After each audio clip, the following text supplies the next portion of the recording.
Good morning, everyone. Welcome to Miracle Network's Wednesday meditation.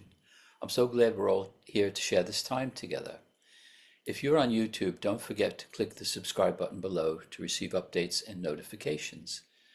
Today, we're joined by Kenny Mammarella-D'Cruz, who will lead us in meditation. Then we have 20 minutes of silence. After that, we open it up for sharing, and we end at 10:45. Over to you, Kenny. Thank you. You know, usually I ramble and talk, but I've already rambled and talked and brought death and the devil into the room. So let's dive in to creating versus the self image. Every system of thought must have a starting point. It begins with either a making or a creating. The difference we have already discussed. Their resemblance lies in their power as foundations. Their difference lies in what rests upon them. Both are cornerstones for systems of belief by which one lives. It is a mistake to believe that a thought system based on lies is weak. Nothing made by a child of God is without power. It is essential to realize this because otherwise you will be unable to escape from the prison you have made. You cannot resolve the authority problem by depreciating the power of your mind. To do so is to deceive yourself, and this will hurt you because you really understand the strength of the mind.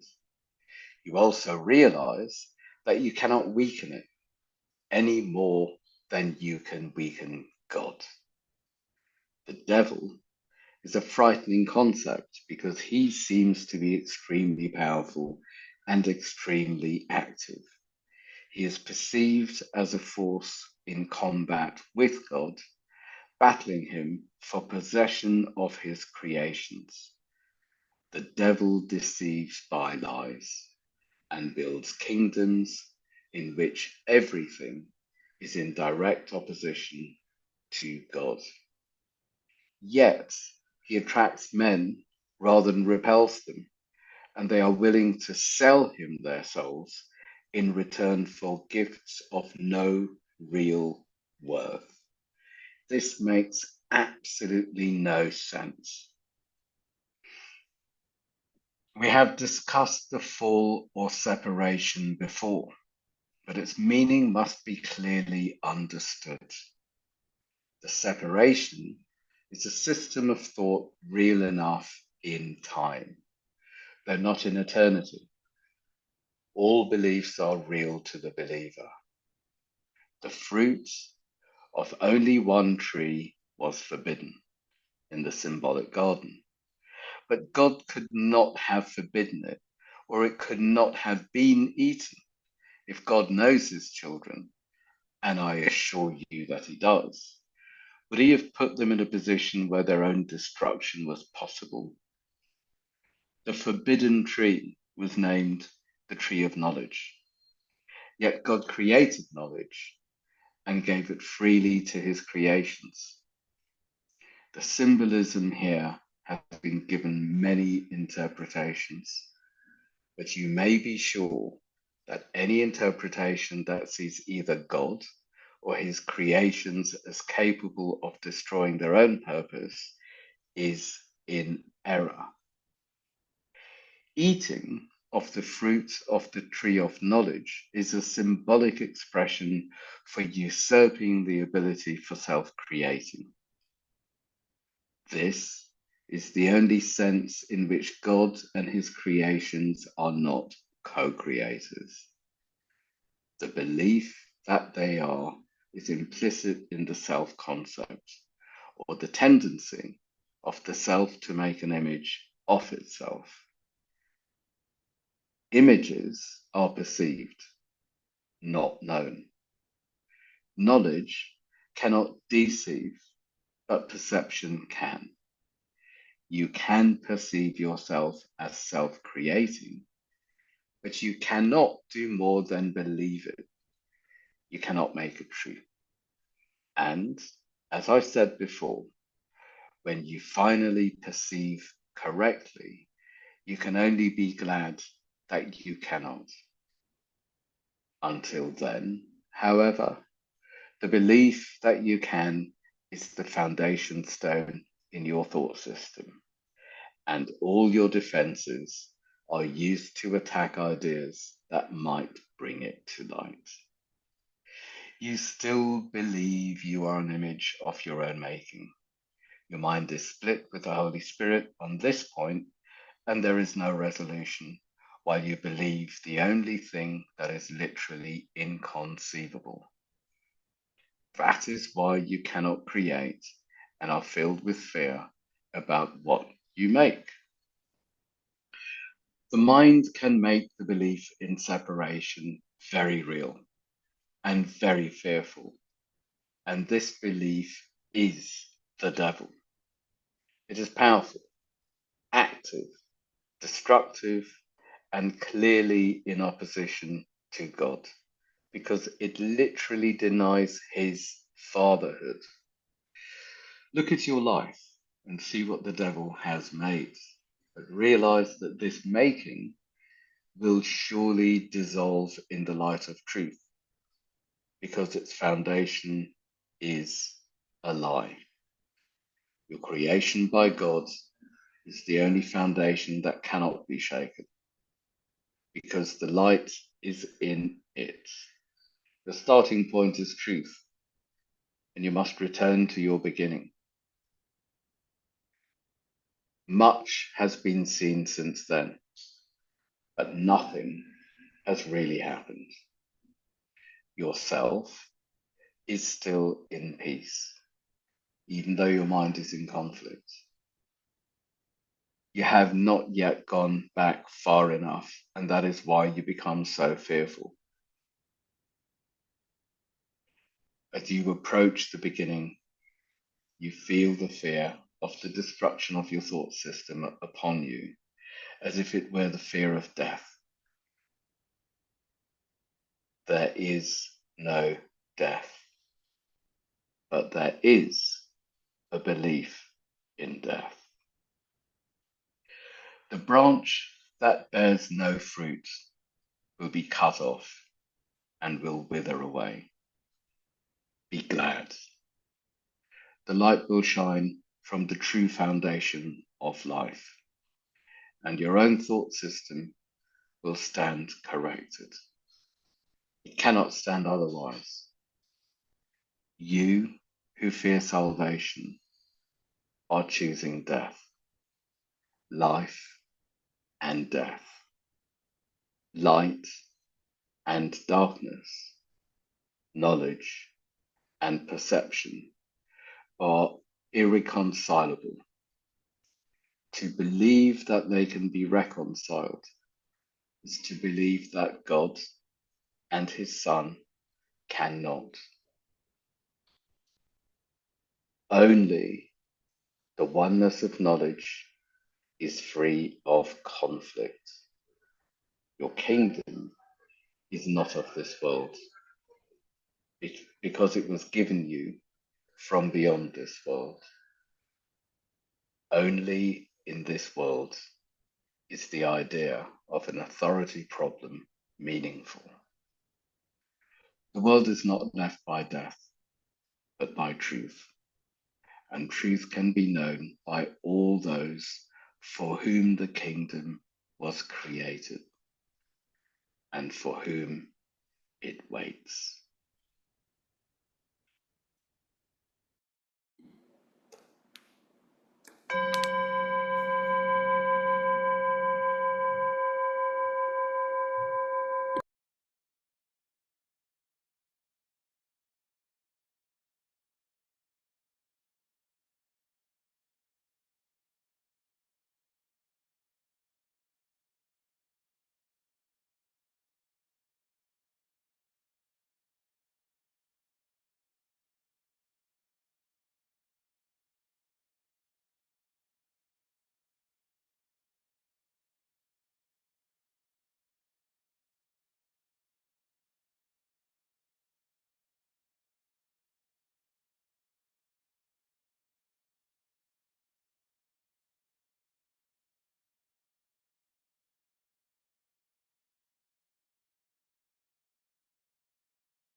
Open your eyes and come back into the room.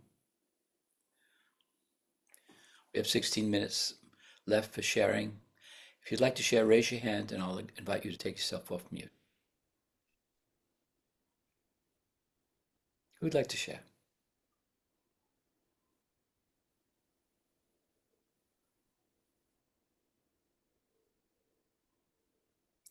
Lottie.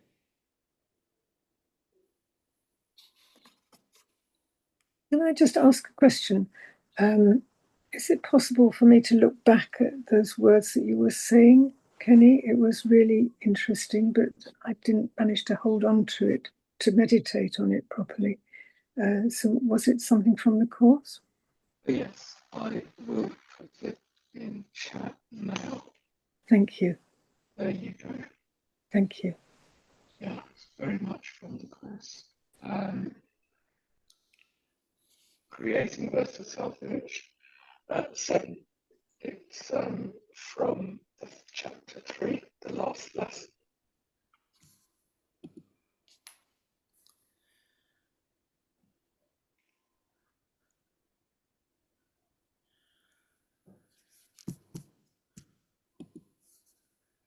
Who'd like to share?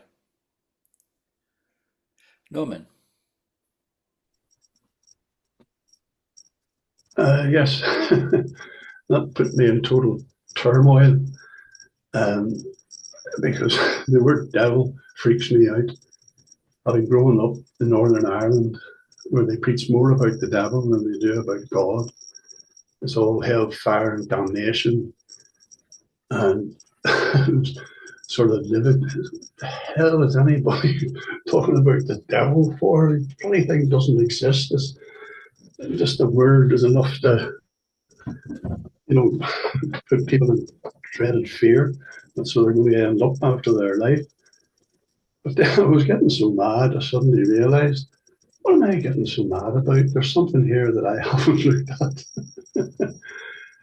And I suddenly calmed down. And what it was, I hadn't forgiven the people in Northern Ireland, especially minister types or priests, who, as I say, taught more about the devil than they did about God, and I hadn't forgiven them. And I hadn't forgiven the ordinary Joe, who always, if you fell out and said, oh, you're hellbound, this sort of thing. I suddenly calmed down and realised I still had a lot of forgiveness to do. And I can always sticks in my mind. I was having a discussion with a Presbyterian minister, and I said to him, well, do you not think this devil bit is a bit overdone? And he more or less jumped down my throat.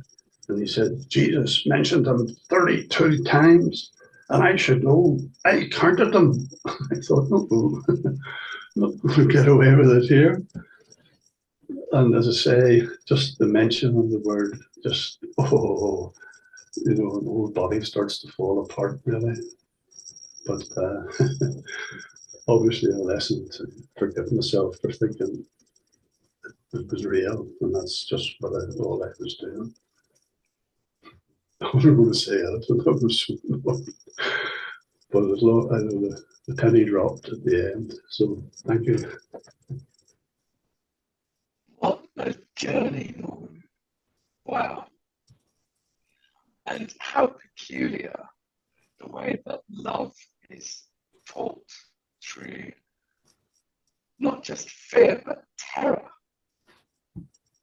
I had the same, being brought up Catholic, the terror of it. And also the fear and terror and very bad relationships to death. And I guess for me now, my fear can guide me. And I feel my temptations can guide me. And in a way, I wonder whether life is bringing things up to test me, to see how much I can take, so it doesn't give me too much, and I'm guided on my path with love and meeting fear. But thank you so much for that, Norman. Yeah. What's the term? It's like the fear of the fear of God, the fear of the devil. Wow. Who'd like to share?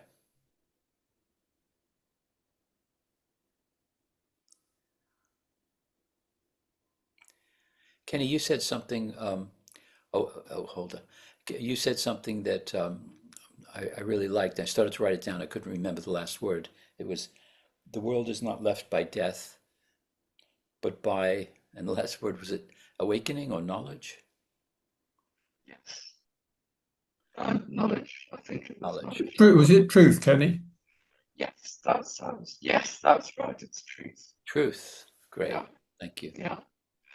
And that's the gem for me in this one, is my fears, my understanding, my need to control, my perception, my take on things versus the truth. What was the term that was in my mind? In that silence, I sat with holding on for dear life.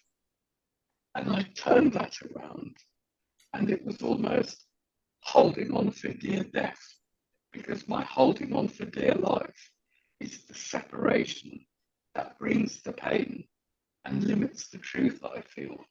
By surrendering to death, well, surely that's surrendering to love, surrendering to God, surrendering to what we are all part of, all creatures great and small.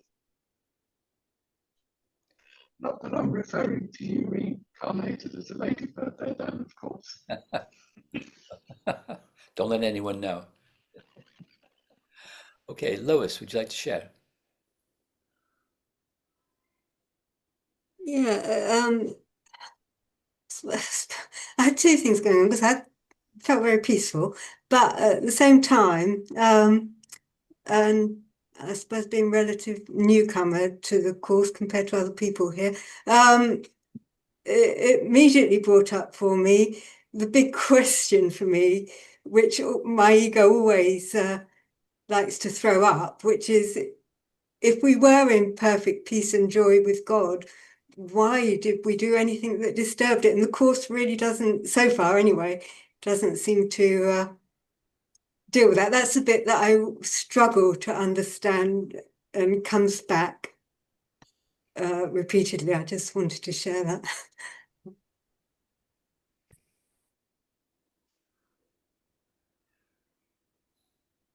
wonder if anyone in the room has a take on that one. Seasoned students. Jim, take yourself off mute. Yes, thanks, Dan, and thanks, Kenny. Yes, it's a lovely part of the text because it does remove the guilt. If you look at the Bible, in fact, what it speaks about is they were ashamed. It doesn't say they were guilty. After eating this fruit, they felt separation. And because of that, they were ashamed. They felt they were naked. And God said, "Who told you you were naked?" He doesn't believe that. You know, he doesn't see any guilt in them. It's they who see the guilt. So really, I think the answer ultimately from the course is that we never have separated. We only believe we have. And it's that belief that keeps us in this condition of feeling unworthy in some way, and how we project that unworthiness onto others in the form of blame and judgment. So I find it a very reassuring part of the course, this one. And it also enables us to reread Genesis in a different way, from the point of view, it's only shame from the point of view of Adam and Eve, not from the point of view of God. He's just asking them, where are they? Who told you that? Who told you that? These are just simple questions. Even the threat, the day that thou eatest thereof, you will surely die. That is taken like a threat, isn't it? But it's simply a statement of a fact. You know, if you believe you're a body, you're going to die. It's not a punishment. It's just a statement of the obvious. And the course enables us to read these old teachings in a fresh way, which removes any sense of guilt. It just reminds us that if we feel unworthy, it's because we have believed we have separated from God. And in truth, we never have. And I think that's just such a reassuring part of the course that I constantly refer to. So thanks again, Kenny, for choosing that. It's wonderful. Thank you. So beautifully put, James. And death is the separation. And to quote Marianne's book, A Return to Love.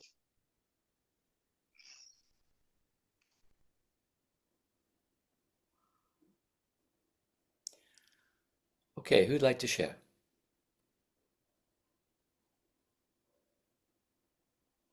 I guess for me to quickly say, I hope I read that half decently today, because my father's literally on his death. My father-in-law is literally on his deathbed upstairs, and I felt very much in the silence and in reading with him.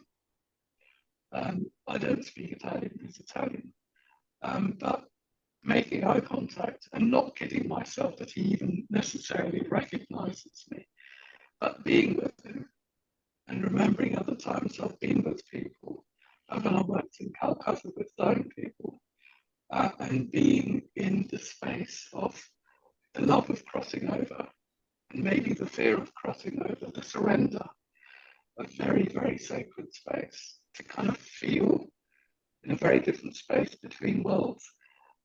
And with Teresa, keeping an eye on the time and ringing the bell just allowed me to go into a timeless zone with all of you, rather than I need to keep an eye on the clock.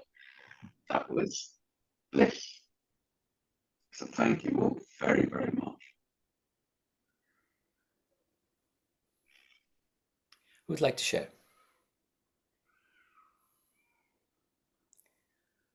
Teresa.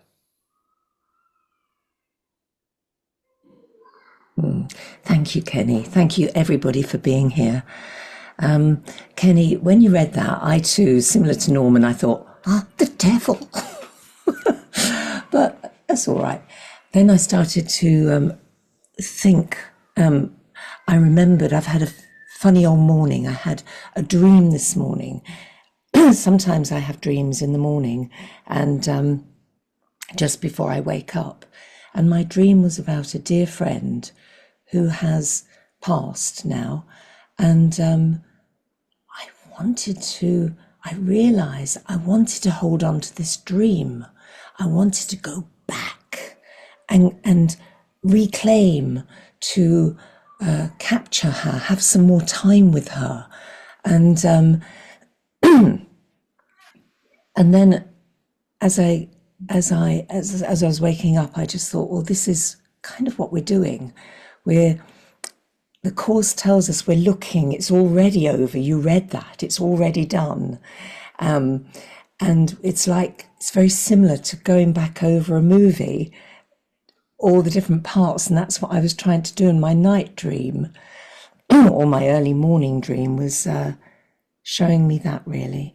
And also yesterday I was doing some decluttering, and I was getting rid of papers that were from 2016, and this more 17, 18, 19, and I thought, it all time feels so collapsing, like as though, that was like yesterday, and now it's old, and it's not now, it's not present, but in the present time, I'm feeling foggy and confused with all this, and I took it to Holy Spirit and said, as you start to clear your mind, as your mind is clearing, there will still be some past coming to foggy it up, but you are clearing the mind. And the two worlds, you cannot bring, the old world is trying to hold on. But the new thought system, because you talked about the two different thought systems, I felt the thought system. I know what the thought system is like, filled with thinking, but the other thought system, which is just peace and quietness, is such Lois said, why would you leave that? Well, it's very difficult, Lois. We haven't, but we think we have. Okay, and I've also had that one, Lois, where it goes over and over. Why would I do that? But hey ho. the one that asks is the thinking mind. The one that knows is a different part. That's so clear. And when I entertain my thinking mind, I generally separate from God. Yes. To check whether I'm with God while I separate to check, which is ridiculous. And it's so interesting with the devil and making deals with the devil. From what you were saying, I remember as a child, don't let me get found out for this. I will say all my prayers, I'll say Hail Marys, I'll be good, I'll eat my greens, making a deal with the devil to stay to stay out of trouble, or to not be chucked by a girlfriend, or for my grandmother to live longer, or whatever it is I'm really scared of. It's like making a deal, and I promise I will do this if you give me that. I mean, that's not a deal with God, clearly. Okay, we've come to the end of our time together. Thank you all for being here, and thank you for the sharing, and hope to see you next week. Lots of love to you. Thank you. Jenny. Thank you, everybody. Thanks, Thank you so much, Jenny. Good to see you. Miracle.